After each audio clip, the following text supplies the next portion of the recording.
अब धीरे धीरे धीरे धीरे वही हुआ कि महाराज मैं कभी जीवन में अपनी बहन को सौत की नजरों से नहीं देखूंगी, आप अपना दूसरा विवाह कर लो। लेकिन राजा ने मना कर दिया। तुम्हें मालूम होगा देवी,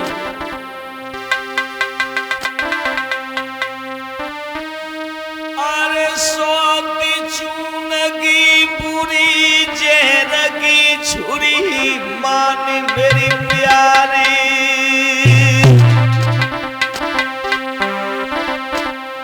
तो यावत दी है निकार रे के करिए ललिया भाई।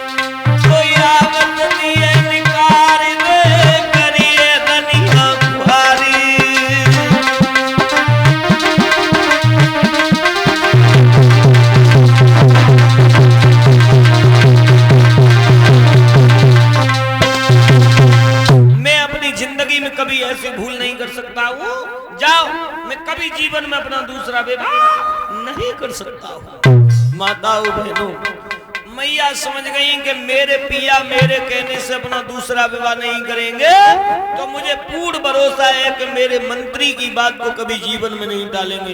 और पहले के राजन में ये अंतर था, आज के राजाओं में और पहले के राजाओं में यही अंतर था कि पहले के राजा अपनी धर्म पत्नी की बात वो नहीं माना करते थे, वो बात अपने नौकर की बात को मान लिया करते थे। और आज के राजाओं की बाबा तो वो दशा हो गई जैसे पिता के सर में ने दर्द हुए रहो और लला अगर बाजार को जात वो देख लो, तो पिता ने कही कि लला तुम बाजार को जा रहे हो तो पल्ली ओर से एक झंडू बाम पकड़े आइयो।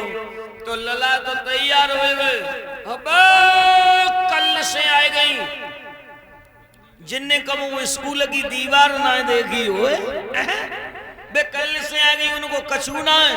और वो एकदम उंगली उठाने लगेगा, मौदू अगर डुकरा के लिए झंडू बाम ले आए ना तो समझ लेना मेरे लिए तुम जीवन भर के लिए झंडू बाम बन जाओगे। अब चाहे डोगर मरे चाहे मां मरे, लेकिन वो ने घूंघट में ते सारो हुइयो तो मौदुआ वो नहीं मरियो सूख गो। आज की ये दशा है, लेकिन करे का बेचारा। समय व्यतीत होने के बाद धीरे धीरे धीरे धीरे बुआ भतीजी बहन भांजी जो भी हो पांडाल में वो खड़ी हो, तुम्हारा सम्मान भी हो रहा है और वजीफा भी है। चाहे वजीफा मान लो उसे, चाहे सम्मान मान लो।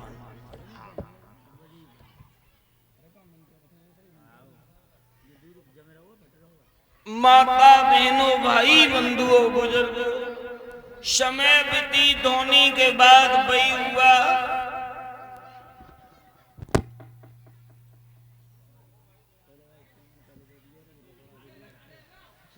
भगवान की हरे माया कभी किसी ने समझ नहीं पाई। इधर धीरे धीरे महारानी समझ गई कि मेरे पिया मेरी बात नहीं मानेंगे, लेकिन मेरे मंत्री की बात को कभी जीवन में टाल नहीं सकते। उसी समय मेरे भगवत प्रेमियों आज मंत्री के पास गई और जवाब दिया, जाओ मेरे पिया को जाकर के समझा दो कि मेरे पिया मेरे कहने से तो नहीं बल्कि तुम्हारे कहने से अपना दूसरा विवाह कर ले, और दुनिया के लोग जो निर्वंशी राजा की दृष्टि से जो हमें देख रहे हैं ये कलंक हमारा दूर हो जाएगा। मंत्री ने आकर के राजा उत्तानपाद से जवाब दिया, महाराज तुम्हें मालूम है कि दुनिया के लोग निर्वंशी की दृष्टि से हमें देख रहे हैं और कहाँ भगवान की तरह पूजा हुआ करती थी, लेकिन मेरा तुमसे इतना ही कहना है, आप मेरे कहने से अपना दूसरा विवाह कर लीजिए। तो राजा ने जवाब दिया, मंत्री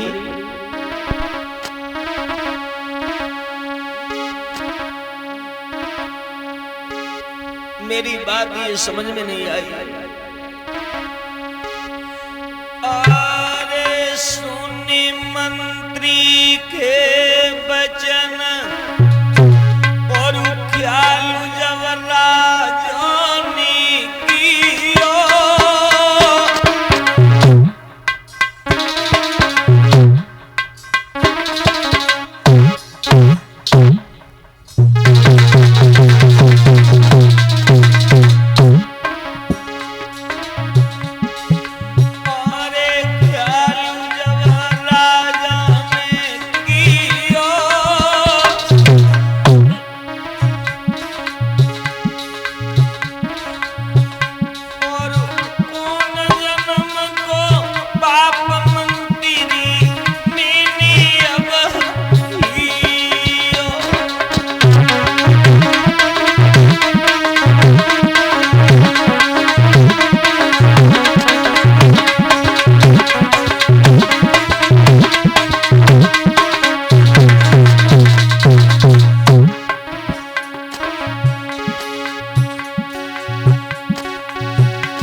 राजा उत्तानपाद की आंखों से आंसू चल रहे हैं। बंधुओं, अपने वक्त को याद कर करके रो रहे हैं। विक्रांत जी मंत्री से रो रो करके उन्होंने कह दिया,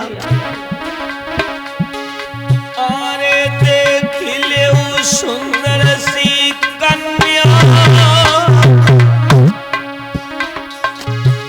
और पामर ले भी दार भी आएगी,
भाई हुआ धीरे धीरे जो इतनी बात कही कहा कि जाओ कोई सुंदर सी लड़की को देख लेना।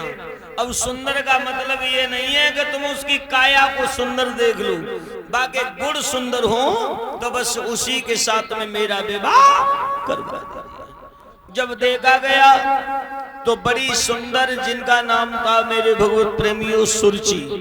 अब ये सुरुचि किनकी लड़की थी मालूम है? थोड़ा ध्यान दे लें। ये सुरुचि जो थी ये अश्वमेधा महाराज की लड़की थी। किनकी? अश्वमेधा की लड़की। और ये कुशच्छलपुरी के रहने वाले थे महाराज अश्वमेधा की लड़की का विवाह जो दूसरा हुआ महाराज उत्तानपाद के साथ में। धीरे धीरे धीरे धीरे जब सुरुचि के साथ में विवाह करके लेकर के आए और जो डोला दरवाजे पे आया सब लोग बड़े खुश हो रहे, बड़े बड़े खुश हो रहे। और मैया सुनीति की खुशी का तो वर्णन मैं कर नहीं सकता हूँ, क्योंकि मेरे पास इतने शब्द नहीं है जो मैया की खुशी का वर्णन मैं कर सकूं। इतनी खुश हुई। लेकिन याद रखना, और जो दरवाजे पे डोला आया तो उसी समय मैया ने दासियों को बुलाया। दासी को बुलाया, वो कहा